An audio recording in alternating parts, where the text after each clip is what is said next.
Hello again and welcome this time to our coverage of the 60th running of the Fleche Wallonne, the first of what they call the Ardennais weekend, although this and Liège-Bastogne-Liège no longer run on Saturday and Sunday, but they're spread over a period of 4 days. And this great race taking in 10 major climbs, but there are a number of climbs which they don't even count, and the race coming to rest finally after 4 climbs of the Wall of Huy, the race starting in Spa. Now, last year there were 3 riders in at the kill: Fondriest, Berzin and Jalabert. So, as we look here at the winners, Fondriest won in 93, Jalabert was the winner last year, and we can now just remind ourselves as to what happened on that occasion on the climb of the Mur de Huy. Now he looks across just to see what Jalabert is thinking.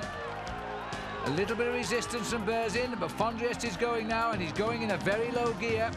Such is the gradient here, and Berzin is gone. He had no answer to that now. And right on his wheel is Jalabert, and not giving an inch. Fondriest has gone, but Jalabert has not dropped an inch here, and that's good for Jalabert. The finish now just around this corner, and Fondriest will now see the finishing line. Jalabert kicks this time. Oh, and a nasty little hook from Maurizio Fondriest. But Jalabert has come round him easily, looks across at Fondriest and says, my 10th win is here. And for the 3rd time this year in a classic, Maurizio Fondriest is second. And indeed, for the 2nd time this year, he's finished second to Laurent Jalabert of France. Indeed, and Laurent Jalabert of France went on to become the world #1 rider last year, and also the rider to win the most races around the world. What a season he really did have. Back now, though, to the 60th running of Fleche Wallonne, and down there, the head of the peloton. It's been a good breakaway, which has now come to an end by Richard Virenque, after a break of some 100 kilometres, along with a new pro, Delanova from Italy. And those riders are now back in the fold, as the race has now climbed the Huy twice. We've covered approximately 145 kilometres, and we're heading up now towards the top of the Côte de Paille, which crosses over at 147 kilometres covered. There is Maurizio Fondriest again, near the end of a race. He's in the thick of the action. A glimpse of Lance Armstrong, who is riding this race, having had a week training down on the French Riviera. In fact, where Jim Okovits was also, his team director was down there with him, and Lance Armstrong getting a lot of miles in down there. Something like 28 hours he spent in the saddle, and he says he feels good. Well, we'll see. The main field thinned down somewhat from the 182 starters. The overall distance of the race, by the way, 126 miles, just on 200 kilometres. And this meant to be the stepping stone to the classic Liège-Bastogne-Liège coming up in 4 days' time, based in the same region. The riders now in the middle of their classic season, and the Armstrong group 48 seconds in the lead. Now, this is an interesting little move here. The rider sitting at the back of the group, number 34, is Gabriele Colombo, the winner of Milan-San Remo. And once you've got a big win under your belt, the confidence comes rushing in. Now he's looking for the moves. Armstrong wearing the magic number today, if that means anything to him. 51. It's won the Tour de France more times than any other number. And this isn't quite the Tour de France, but every rider loves to pull on that number, 51. And going through there too, Mauro Gianetti. Gianetti won last year 2 great classic rides, and it started with Liège-Bastogne-Liège. Something of a surprise. Here's Fondriest, and I think he's got his teammate up here as well, Alexander Gonchenkov. And there at the front also, in the white jersey of the gang colours, is Didier Rousse, having a very good season, having his best season actually. There is Gonchenkov, the Russian rider. And there's the complete list. Colombo, Armstrong, Zaina is the other man up here for the Carrera team, just to the right of our picture of the caption here. So Fondriest in a very strong position. He just had a word there with Enrico Zaina. And Zaina going backwards rather rapidly, as if something was requested, but I doubt it, from 2 rivals, although they both speak the same language, of course. Armstrong being left to bridge a little bit of a gap there, left open by Gonchenkov, and Fondriest, you see, calling Lance Armstrong through, but it wasn't really Armstrong's fault at all. Armstrong keeping the rhythm up. Back to the chasers here, and chasing for the MG, and they've got to do all the work. Marco Salagari, the MG of the team that's missed the move. So too the Festinas, with the wiping out of the breakaway by Richard Virenque. That was a great ride by Virenque, and of course because it was Virenque in that breakaway and the awareness that he is a rider who enjoys long escapes. Remember his ride to Cotteret last year in the Tour de France, and then the MG team decided they had to limit the escape, but they've still missed the move. Della Vedova was the other rider who was away, a new professional by the way from Italy, rides on the Brasiliat team, who was away with Virenque. Virenque finally cracked him, and then the race wiped out Virenque as well. There we've got the 7 riders in the breakaway. We're heading our way round on the second big circuit here now. The circuit's made up. We have the 55-mile run between Spa and Huy, climb the mountain or the wall. Then we do our first circuit around at 22 miles, back up the wall again, and then a second circuit of 44 miles, and in all, by finishing on top of the wall, means we climb it 4 times. Armstrong got off to a superb start this year when he picked up 2nd place overall in Paris-Nice, so close to being the winner even. But he still hasn't won an event since his World Cup win last year in San Sebastian.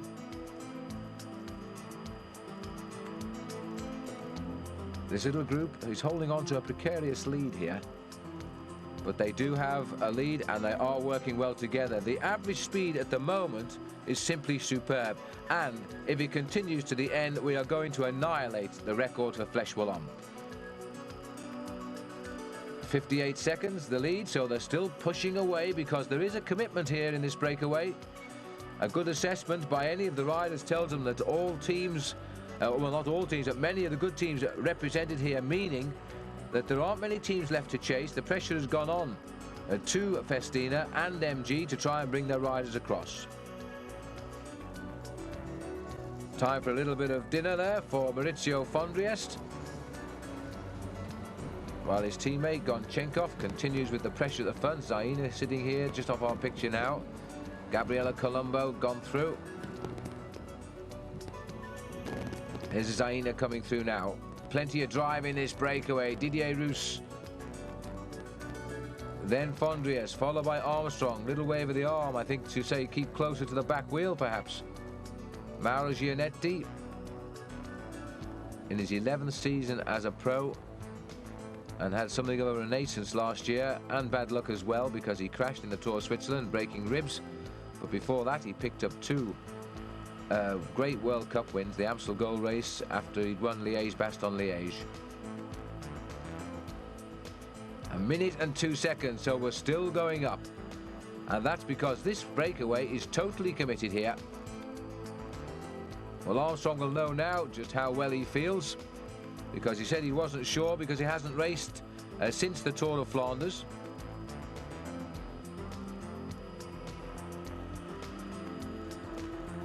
He didn't ride Paris-Roubaix, of course. He was down preparing for the Ardennes weekend. That's Didier Roux. Ghana having a marvellous start to the year this year, and they're using a lot of different riders to get their wins as well. Zaina goes through, and then followed by Mauro Gianetti. This is the effort behind Onse, MG, and there's a bit of a panic going on here, and I'm not surprised, because this race is still travelling around 30 miles an hour in the bunch. They've just seen the time check, which we have just seen, of 1 minute and 2 seconds.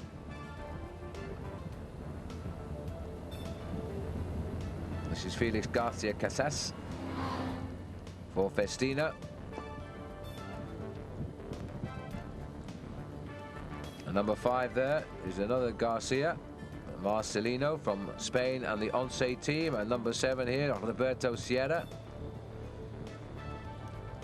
So with 3 strong teams racing, you'd think they would eat into that lead, but they aren't. Colombo second in line here as we head towards the Côte de Boisso. Gabriella Colombo got off to a great start with the win in the Tour of Calabria in February. Then he rode the Tirreno Adriatico, where he finished 5th as well, and then wins Milan San Remo before he picked up the overall prize in the Tour of Sardinia. So he's having a superb season, 4 wins under his belt already, and good ones at that.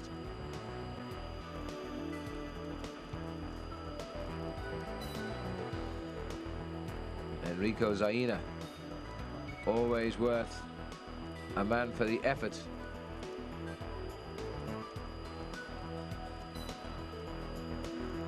Now we're over a minute at the moment, and this is still looking very, very good. We're onto the climb here of the Côte de Boisseau, which leaves officially the Côte de Ahin and the Muir de Huy to take us up for the final time to the top, on the third climb rather, because we go round once more. There's no prize except the winner's prize on the last climb. Zaina this year still waiting for his first show of big form, and this may be the day. No wins yet for him.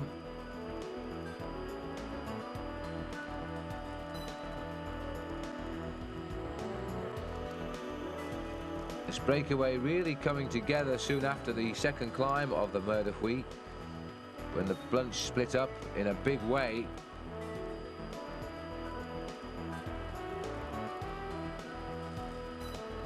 Zaina, Colombo, Didier Rousse. This is a pressurized breakaway. It is still going away. It is edging away. A minute and 12 seconds. Armstrong takes a little look over his shoulder there.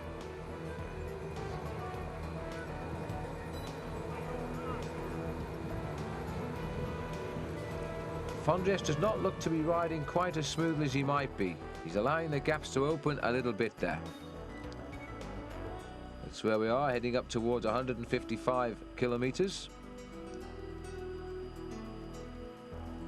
And Gonchenkov in this breakaway, he finished second, which was a great performance for the Russian rider in Tirreno Adriatico, and of course runner-up behind Colombo in Milan-San Remo. So we've got the first and second in Milan-San Remo in this breakaway. Little call for a chat with the team car from Mauro Gianetti here. And Gonchenkov has continued great form. He rode into 8th place in the Tour de Flanders. Lance Armstrong in the thick of the action there, but falling away just to the end to finish in the 20s.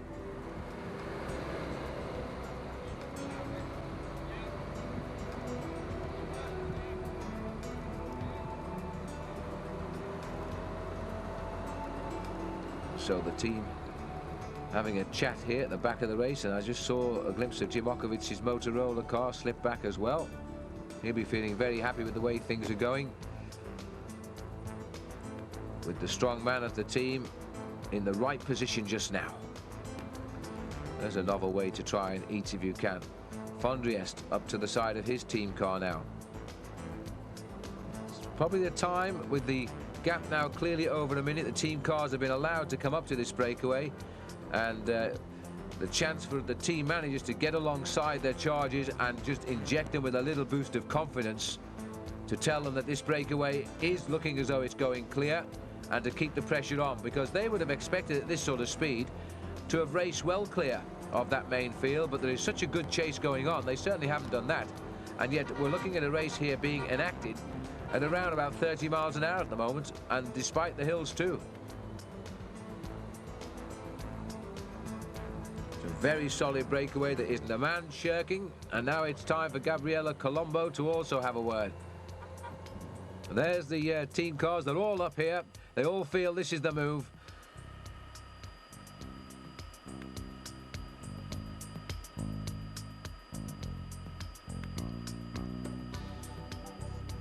Now, it's important at this stage of the race they don't start to ease off the pressure by just spending too long dropping back and talking to their team cars, because if they do that, then that chase by MG, Festina, Once is going to have them. So the 23-year-old Gabriele Colombo is back with his team car. Came to our notice really in a big way in last year's Tour de France. There's Didier Roux. Put his hand up now. He'd like a drink. He has started a great season this year. Fourth, he won stage 4 rather, the Tour of Valencia. And then he beat Chris Boardman, his more famous teammate in the time trial in the Criterium International in March. And then he popped up with a second place in Paris-Camembert. Very unlucky there. He happened to go away with Adriano Baffi. And Baffi, of course, used to be a great sprinter and can still sprint pretty good. And Didier Rousse had no chance against him in Paris-Camembert. But he's in the move again and enjoying every minute of it so far. Here's the offensive coming from the bunch, from the Festina boys and MG. Number 86 here, Pascal Hervé. He's a rider who's already signed up to come across to the Tour du Pont in the United States this year.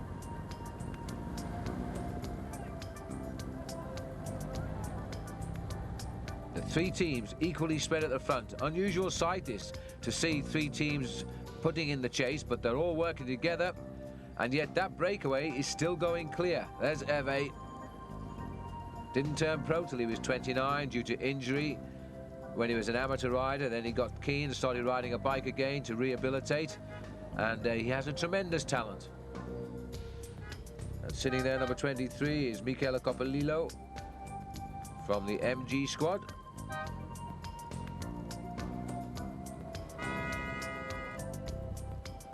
So friends in defence here as they try to get this race back into the fold, and I'm not sure they're going to do it at the moment.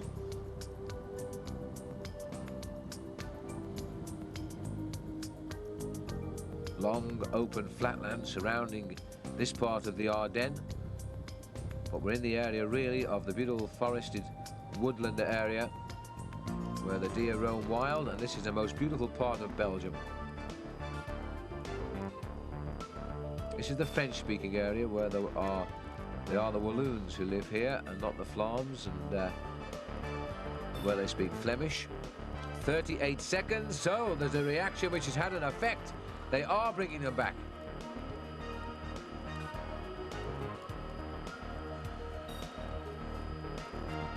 Still looking for a reaction from that group that will finally shut this breakaway down. It's not for a lack of effort now coming from this group, and that was probably why the Festina car was up here.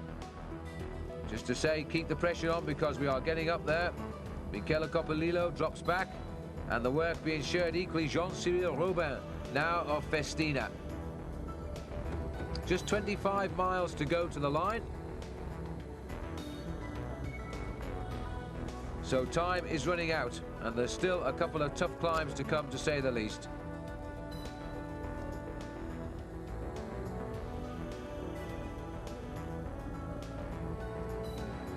That's Roberto Sierra from Once. And Coppolillo is doing a lot of work. He's gone through again at a very high speed there.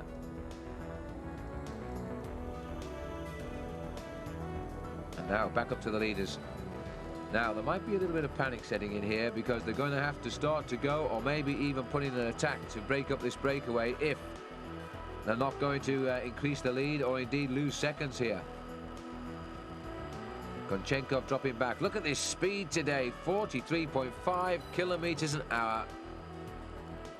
Nearly 27 miles an hour today. That's a record by a long, long way if they continue that. Armstrong through. Gabriel Colombo. As Gianetti swings off, Didier Roux moves up the outside of the line. They're still working very well together. No sign of a weak link at all.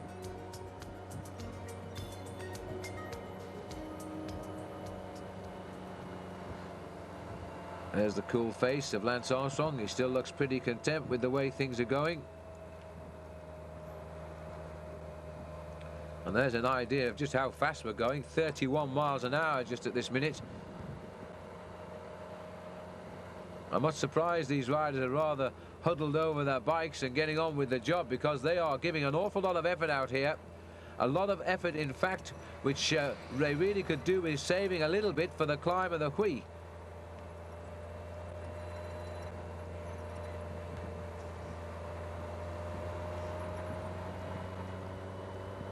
Didier Roux chosen to follow the wheel of Konchenkov. Good turn by Mauro Gianetti.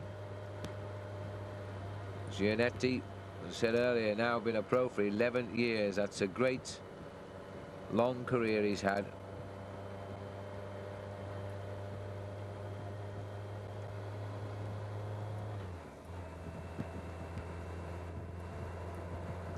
And this isn't a perfect day for high speed. There is a little bit of a wind around.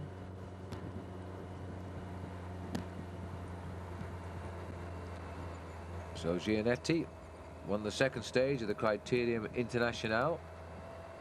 That's his only performance of note this year. But his form quite clearly coming once again. There's Zaina. And they've gone clear again. So they read the warning bells. They've opened up the gain. That 50km/h burst has done the job.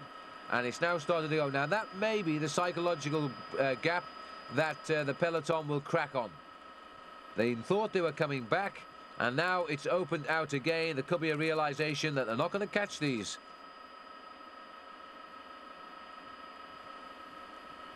It's superb speed riding this. Although they list 10 small climbs in the race, which start with the Côte de Filo after 33.5 miles, there are other climbs that don't count, including the 2 climbs of the wall, which don't count towards the general classification of the hills competition. They only count 1 climb of the 4 climbs in the Mer de Huy. That's the 3rd time they go up it with a lap to go. And there's how it's been working out in the way the time gap has yo-yoed around. This is a new graphic we've got for you here. As the red bit is when they started to lose their lead, but it started to go into the green again, and that's good news, of course. All the Festinas. Team from Andorra, but they've now apparently registered their team in France.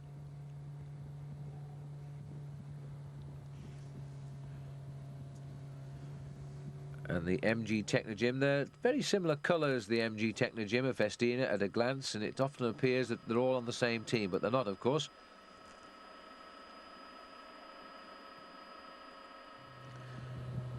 Now, looking at that, I think it's just over 70 kilometres an hour.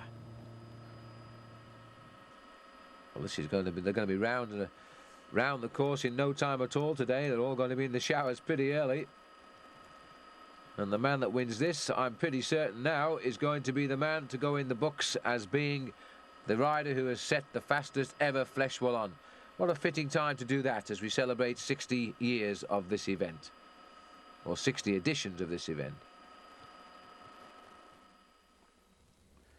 Still the same riders, Sierra doing a little bit of work at the front again. And now we've got Salagari just passing through. They're followed by Garcia. But ahead, the empty road as we look down into the field here. Laurent Jalabert, the winner last year, not in the event because of injury. So the throne is open for the taking today. A new king will be crowned at the end.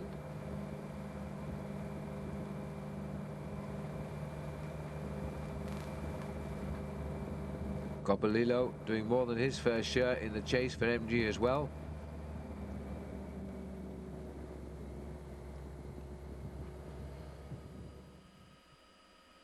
And also not here, the winner of Paris-Roubaix and the leader of the World Cup. And although the Fleche Wallonne isn't a World Cup race, which is rather sad, Johan Museo still hasn't turned up for this event. I think the only reason that the Fleche Wallonne is not a World Cup counting event is because of its proximity to all the other World Cup events, and because it's also in Belgium, Liège-Bastogne-Liège, La Doyenne of the Classics. That has the World Cup tag, and that's in 4 days' time. There's the little group that got together and has not stopped pedalling its heart out since, because they haven't relinquished anything at all down there. They've been going so well, so quickly. And there's no sign of there being a passenger here either. Everybody is throwing their weight in. Fondriest taking the line through over Didier Rousse. The long empty road ahead, and Armstrong decides to just feel a little bit relaxed. He really does look cool today. Little glance at Didier, and then carries on. We're now 35 kilometres from the line. About 23 miles.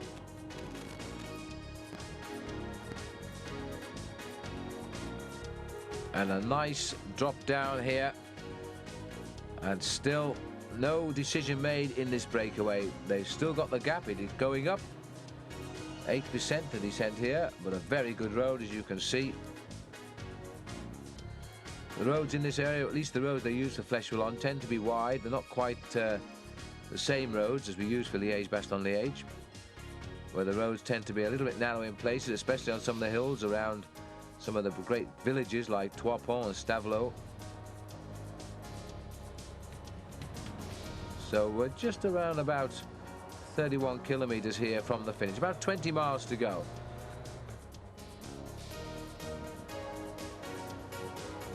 Didier Roux must be wondering where he got this great form from. He's come into a good season this year. He's found a team which is very happy. Gabriele Colombo, another man who has shot himself to the fore now as well. And he looks pretty cool as well. Just time for a drink and no panic. Fondriest, who was voted by Robert Miller as the most stylish cyclist he'd ever seen, the way he sits his bike.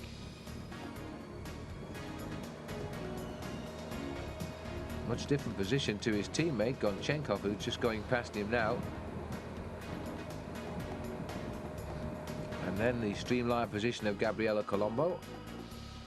51 seconds, they are being held agonizingly close for the chasers, but they can't quite close down that gap. 51 seconds and round about 20 miles from the finish here.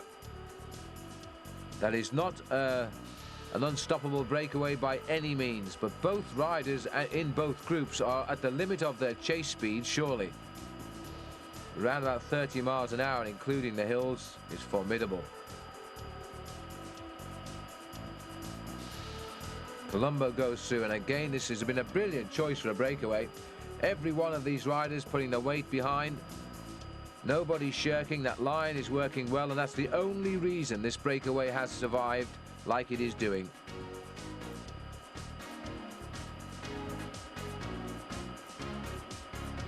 Onto the little climb of the Côte de Boisseau. 20% in the middle, short, sharp and steep. And it looks as though Gianetti is having none of it. He's sitting off the back here now, just going up with the group. Armstrong looks to be getting to be one of the strong men in this breakaway. Armstrong looks over his shoulder to speak about him, moves down to the back of the line and makes Didier Roux close the gap. This is a little bit of a counter-attack here that's coming. Well, not really. They're just trying to still finish off, but they've got the assistance now, the Brasiliat team. As Fabrizio Bontempi it was, launched the sprint at the front of that line.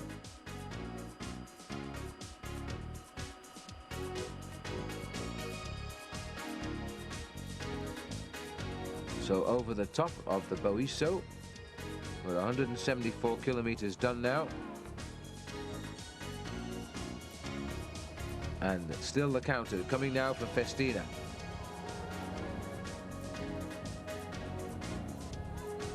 Now this may be seen by a lot of the riders as the last chance to really eat into that breakaway. They've got to get closing it down now quickly. And they're starting to reduce it again. 47 seconds now for the group Armstrong, as they are calling it. I would have thought they'd have afforded that honour to the winner of this race a couple of years ago, Maurizio Fondriest, but there we are. Mauro Gianetti, Armstrong. And now this is Coppolillo again turning the screw as they try desperately to bring it through. There's Berzin. They know they've got to do it very quickly now. Time is not on their side at all. Zayn had dropped to the back. It looks the way they're riding here that word has got back to them too, that that group is coming back once again. Look at the tempo here.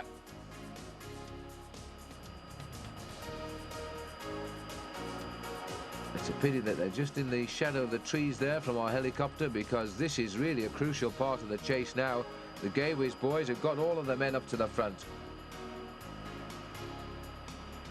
Well, 3 of them at least.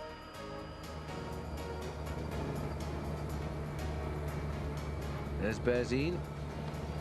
He's trying now to close down on this breakaway. He's being followed through there, I think, by Frattini. As a reminder of the groupe de tête. And spring a little bit late in arriving in Belgium. It's about 3 or 4 weeks behind all over Europe after a rather chilly start to the new summer season for the cyclists. And the gap continues to fall. 39 seconds now. This is beginning to look very, very fragile indeed. Berzin and the Gaywiz boys are moving right to the front. I haven't actually seen them do the work yet, but they're right there poised. And maybe Berzin's planning an attack as soon as the chance presents itself.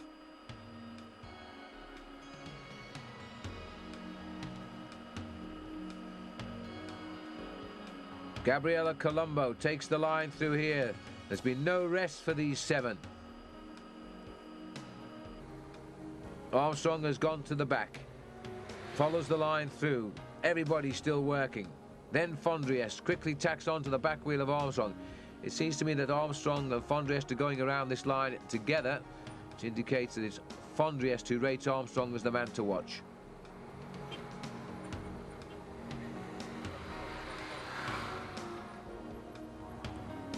And Gabriella Colombo has missed a turn as somebody stretches at the front. It's Giannetti who's gone. Well, hasn't gone, but he's hurt them a little bit as Gonchenkov gets to grips with matters. The gap is down to just half a minute. So Armstrong follows through Gonchenkov. Here's the champion of Italy now, Gianni Bugnos, who are back with the field.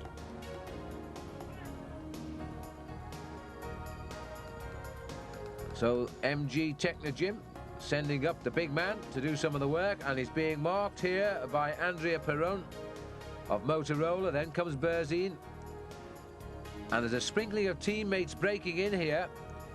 There's another one, Axel Merckx, also trying to break up the system. The Gann boys are playing their part. They're all here. Axel, son of Eddie, and we're just waiting for a good performance from Axel, which will break him out of the shadow of the fact that he is Eddie Merckx' son. He did a great ride in his last year as an amateur in the World Championships in Norway, and was very unlucky that he didn't run out the world champion on that occasion, but he earned a lot of friends then, and since then he's become a pro. Steady at the moment, but he's still very, very young, of course. Gerard Rouet for Gann, trying to break up the rhythm of the boys who are chasing down. What we have to be careful of is the flotilla of people behind don't get too many, and that's why you see the arms there of, I think it's Jean-Marie Leblanc, trying to move all these motorbikes out of the way. These are nervous moments now. Jean-Marie calling to the cars behind because they're all getting twitchy. I think this breakaway is coming back because he's taking out all of the cars, which means we're inside 30 seconds, just leaving Mavic service there perhaps. Well, what a hard thing to do if they come back now, but then again, if you're in the bunch, of course, it's a great thing to happen. Giannetti, Colombo, still they're all crouched over the handlebars. I think they're probably too scared to look back over their shoulders now because they might actually see the peloton.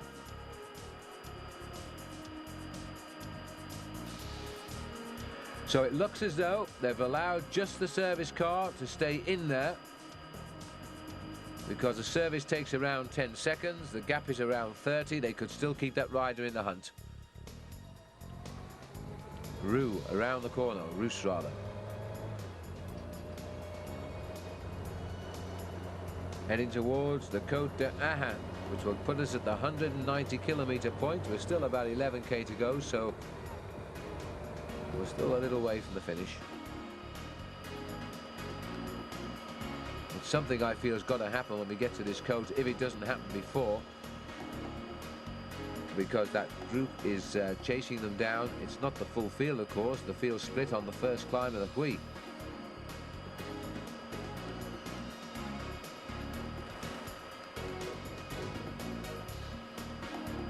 I'll be 190 kilometres done when we get to the top of the Côte d'Ahan. Around about 180 done at this point.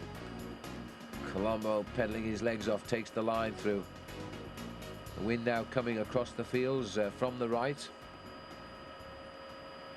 Therefore, the line has altered its changing pattern to come through on the inside of the riders. Gianetti, they're only doing short turns, a sign of a group which is working well but is anxious to keep the pressure on. It's simply a question of through and off. Well, it was until Didier Roos got to the front. A little bit slower for Fondriest. Fondriest, I don't think, is that good today. The Festina team here. And there is Gann trying to break it up. And we've also got one of the Rossellotto riders here. It's good to see that all of the teams are trying to break up the rhythm, and they're having some degree of success.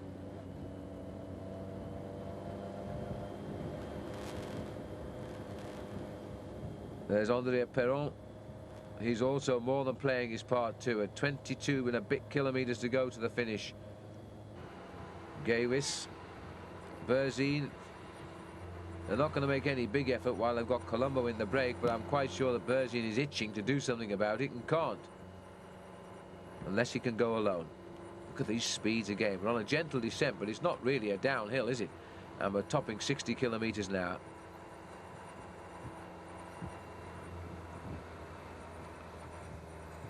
These riders are pedaling the highest gear at this point, and pedaling it with great speed too. Look at the cadence. Zaina through. Gone through rather too quickly for Fondriest again.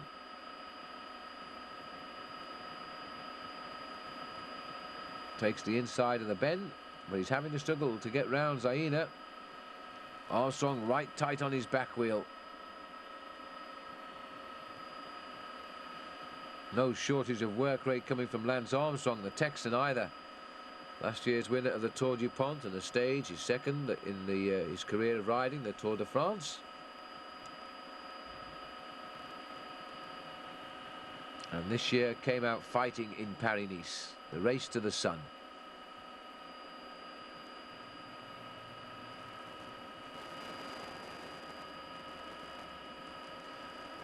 They started to nudge away again. Can you believe this? 37 seconds now they've gone up again. Well, this has been a great breakaway. It's not been really for the nervous out there because it's been very close to being caught. It's been on a piece of elastic that refuses to snap. There's Fondriest. Armstrong rushes through in a big scurry, followed by Gonchenkov, then Didier Roos. Colombo, Zaina. Mauro Gianetti, and then tucking in on the back of the line there shortly will be Fondriest.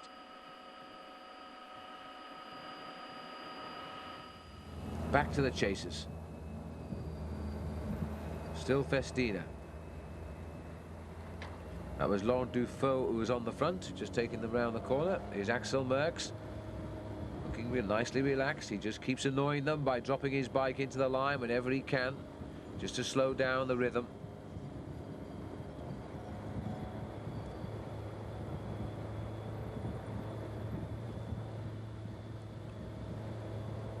The long, tall Axel Merckx, not quite the same shape as his father was. His father's also tall, but a lot of bulk on his father as well. Certainly now, Eddie will excuse me, but he does enjoy the odd beer or two. But he loves following the sport. A man who enjoyed it to the full as a bike rider and has continued to do so since. Very much a part of the cycling scene, no question of leaving the sport in Eddie Merckx's mind. Has his own bicycle factory as well, attached to his house, just on the outskirts of Vilvoort, near the airport in Brussels. Well, a little bit disheartening for these riders from Festina. Once seem to have given up the ghost. They've dropped it back from the front now, because there's a lot of teammates up here who are doing a great job breaking up the rhythm, and never more were they needed, because this breakaway has been caught and not caught. It's been as close as that. We're heading up towards the Côte de Ben Ahin. And it's, well, it's 44, now it's 43, but still that elastic has not found its final braking strain yet.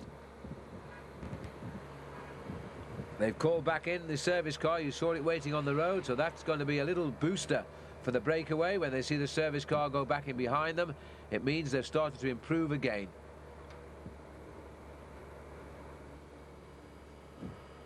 3, 6, 7. All huddled together for survival in this case.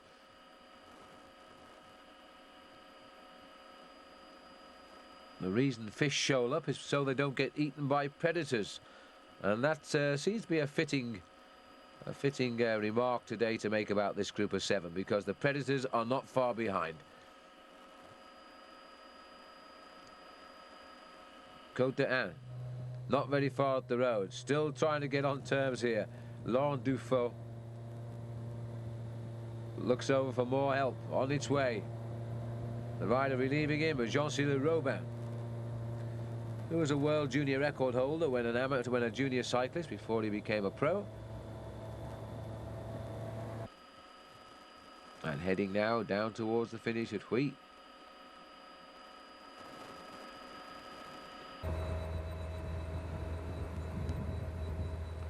Armstrong still looking as though he's quite relaxed and content with the situation. He's never showed any signs of panic despite the proximity of the field. Just pulling his weight nicely. Didier Rousse goes past. The relaxed style of Gonchenkov. Now Zaina. Zaina in no hurry to do his turn now. Lets Armstrong take his place as the chase continues at the front, being put to the force by Dufaux. And always willing to help, Michele Coppolillo.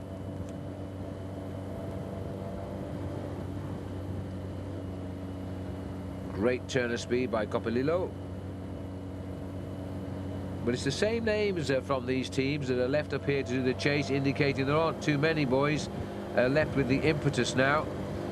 There's Felix Garcia Casas.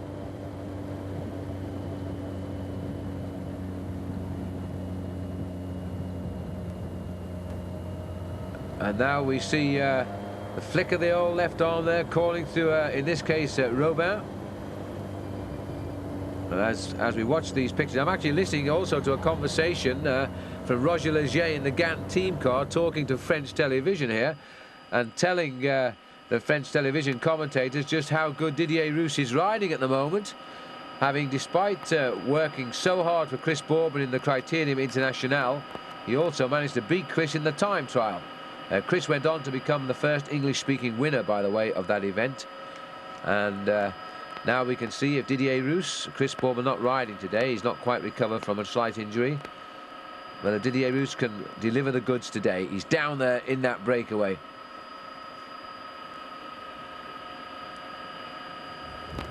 There he is in the white jersey of Gant. Roger Leger, who's stayed loyal to the sport as well, produced teams year in, year out. He's had some bad luck when Greg LeMond raced for him on the Z team. Signed that huge contract of $5.5 million, and in the first year of it, up popped Greg with a victory in the Tour de France. But Leger has not had a great deal of success, despite the success, obviously, with Greg LeMond. But this year, it seems to me as though he's going to have a great year. And the Gant team, the only automatic French qualifiers for the Tour de France, which is a little bit sad for the French nationals this year. Now stomping on towards the climb of the Côte d'Ain. Gonchenkov moves over, takes a little look at Colombo, no problem. Straight through and off comes the Didier Rousse, followed by Maurizio Fondriest.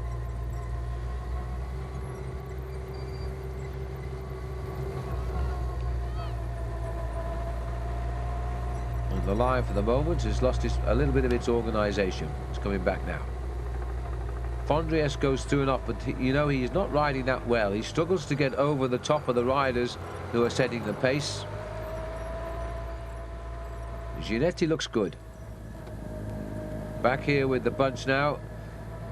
And you can see the face of Axel Merckx. He's got complete control. So too is the Gant rider behind. And then we've got Perron. Now we've got an attack here by Gonchenkov, I think. Gonchenkov has gone. Armstrong has sprinted across the gap to join him. Look at the pedal revs now of Alexander Gonchenkov here on the Côte d'Ain, which is 190 kilometres covered. He looks over his shoulder. He sees Armstrong's with him. Armstrong looks over his shoulder. He sees he's got the gap. Now, I felt that there had to be a move come on this climb. There's no more climbs left till the finishing climb of the Mur de Huy now. And Armstrong continues to kick and ride here. There's Gonchenkov, the man who started it all. This is a very, very good move. Armstrong spotted Gonchenkov. Had this, somebody else has joined on. Oh, it's saying it's all of them. Colombo, Roos, no, it's not all of them. And it's true, you see, Fondries is in trouble on the climb. The other man missing, Ginetti and Zaina.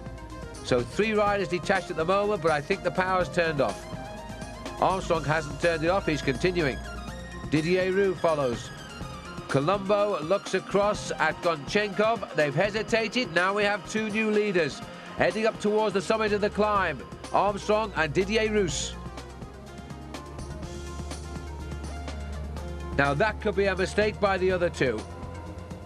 Armstrong keeps the rhythm up. Doesn't even bother to wait for any help yet from Didier Roux.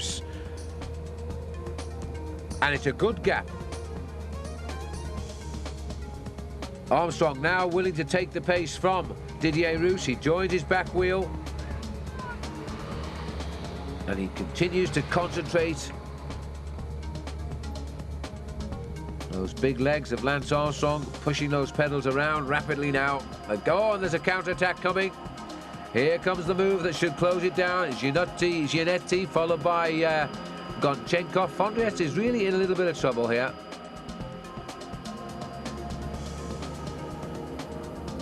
This is Jojo Furlan and Rouet. Brochard. They've fractured the field here. Again, Axel Merckx trying to break them up. Here he is. And Andrea Perron just ahead of him. So there are still riders, despite that split, content to foil the counter-attack. Now let's get back to the leaders, because here they are, and they are still clear. Didier Roux followed by Lance Armstrong. Ginetti has tried to get across. Roux wants Armstrong to come through. But if he wanted to come through, he should ease off the pedals a little bit. Armstrong having none of it. He'll wait till he eases before he counters. Well, this is a commitment now by these 2. They made the attack on that climb, I think, because they were a little bit unsure about whether that peloton was going to get back. Let's hope that they haven't gone too soon. Over the top for the Côte d'Ain. We're now just over 10 kilometres from the finish. But of course, it's those last couple of kilometres which will really hurt. The very steep climb in the Mer de Puy.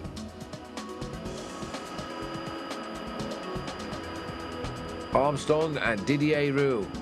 America versus France. No American has ever won what we will refer to as the Spring Classics. And Didier Roux has never really had a big win. 34th in 1994, Didier. Didn't ride last year.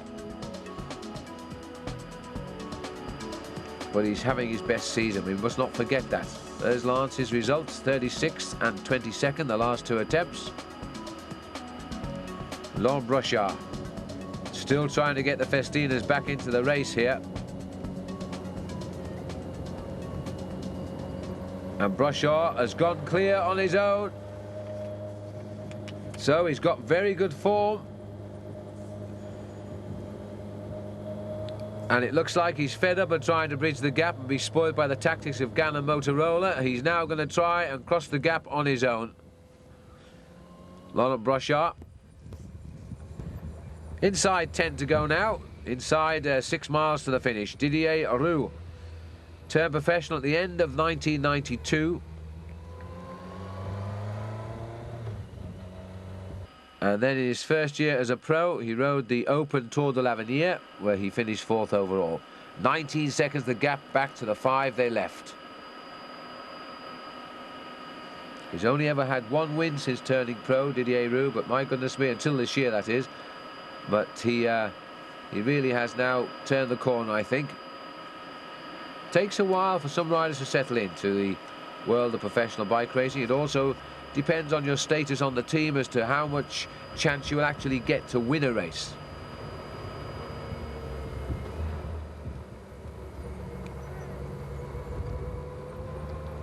Well, in Olympic year, we think back to how the 4 years since the last Olympics have changed for Lance Armstrong. A poor ride in Barcelona, a poor ride by his standards, put him on the brink of giving up the sport of bicycle racing. And then he turns professional, finishes last in San Sebastian. Last year he won that race, and of course he's since been the world champion, the American champion, 2 stages of the Tour de France.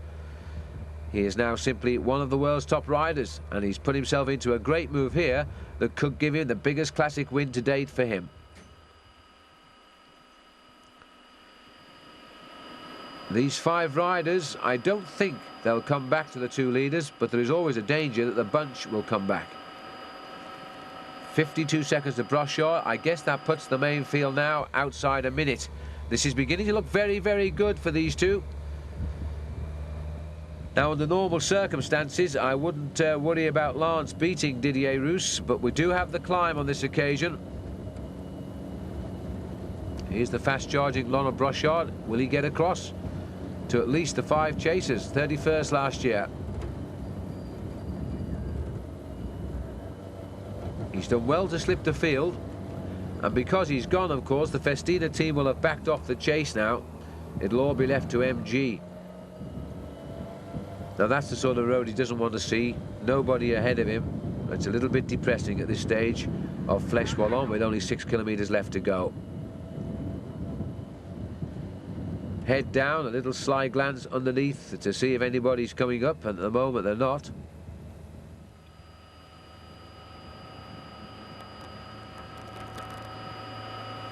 He got off to a good start this year.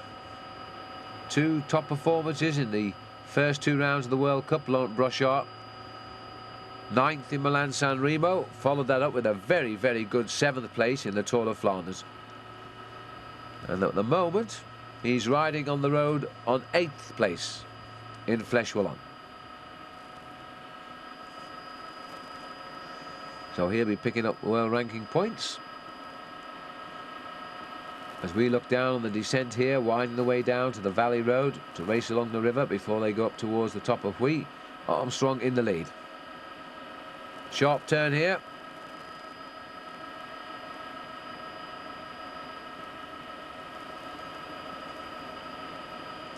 And Lance Armstrong seems to be prepared to make the pace down the hills and see the corners first.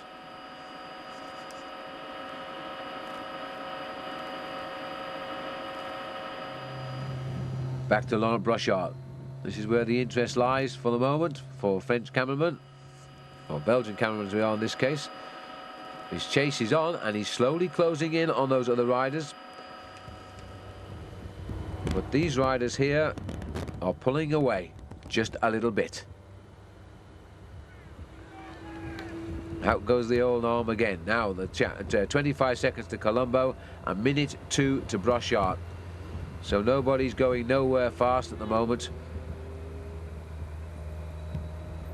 I don't think Brochard at this speed is going to catch up with those 5, and in turn those 5 are not going to see these 2 again till the finish. And we're going to look at the 2 riders now who are going to fight out Fleche Wallonne. A question of, I think, who will win. Surely the odds are on Lance Armstrong here.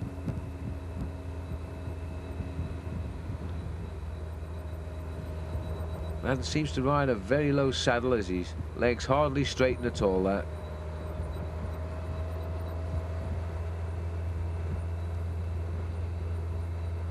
Stretches his back just a little bit, but he doesn't look to be in any trouble at all. I think Armstrong's feeling absolutely great inside today.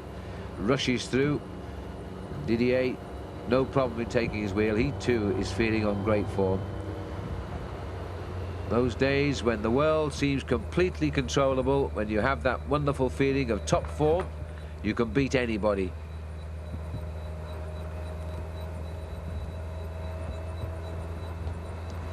Big effort by Lance, then an immediate easing, and through comes Didier Rousse, and then catch the wheel.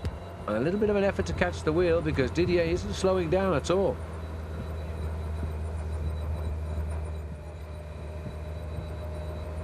Short turns as well, these riders doing. They're keeping a very high speed up. I don't think there's any doubt now we're going to annihilate the old record for Fleche Wallonne.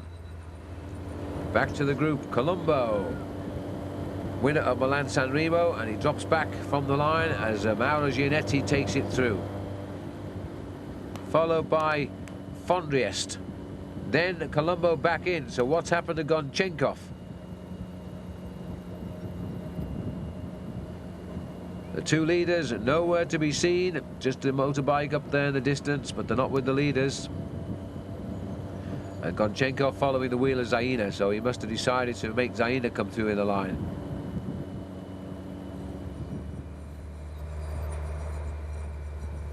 These little rolling climbs now before we finally get down to the basement, into the town of Huy, and then start the climb up to the finish.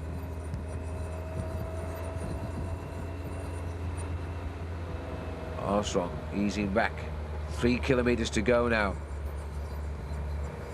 Oh, Didier Roos, he lost Paris Camembert because he was alongside Adriano Baffi, a top sprinter. Tough finish too, Paris Camembert. Now he's in a breakaway again, and he's alongside another man who can handle himself in the sprint, Lance Armstrong.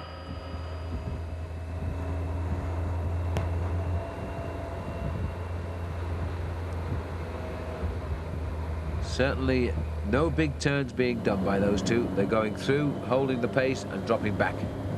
Armstrong, rather Fondriest here. Seems to recover a little bit and more anxious to put some weight behind the chase than he was earlier. 56 kilometers an hour. Well, I think it'll be an awful long time before we see a race as quick as this again. I remember commentating on Milan-San Remo when Gianni Bugno won it at record speed after quite a nice breakaway coming up towards the finish. Now we're doing the same here on Fleche Wallonne, but it's not quite as clear cut as to who the winner will be here. Bugno was on his own. A couple of kilometers to go. There would normally be a lot of nervous reaction in this group if it was a flat finish, but of course they both know they've got to keep the race up to the finish, which is on the wall.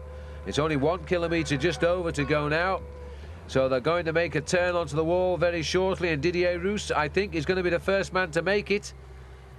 There's the kilometer kite, and the turn is straight ahead of them. Armstrong is going to force, or at least allow Didier Roos the right turn first. This is a nasty little climb. There's the chase group being led by Colombo. Onto the climb now. Roos wants Armstrong to come through. Armstrong is quite willing. Just round this next corner is where the hill really begins to bite. And Roos is holding the side of Armstrong now, expecting something to come from him. There's the maximum 20% in the middle, just before, well, just after the middle and before we get to the line, in fact. And Roos now dropping back just momentarily, but he won't take the wheel of Armstrong. He wants to see what he's doing.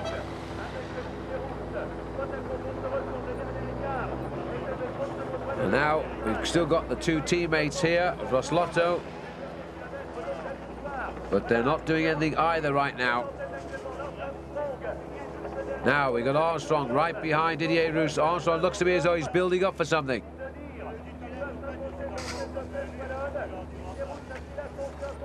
Armstrong still sitting in behind Didier Roos. Now Roos looks to me as though he's overdone it here. I think his enthusiasm has played too big a part. He really shouldn't have done quite so much work on this climb. He's now in and out of the saddle. And perhaps he's got the confidence. Perhaps he thinks Armstrong hasn't got the strength. This is the steep bit now where you have to get in and grind your way up to the summit. Armstrong climbs behind him. The crowd on the Huy here. A Frenchman leads an American. An American has never won this race.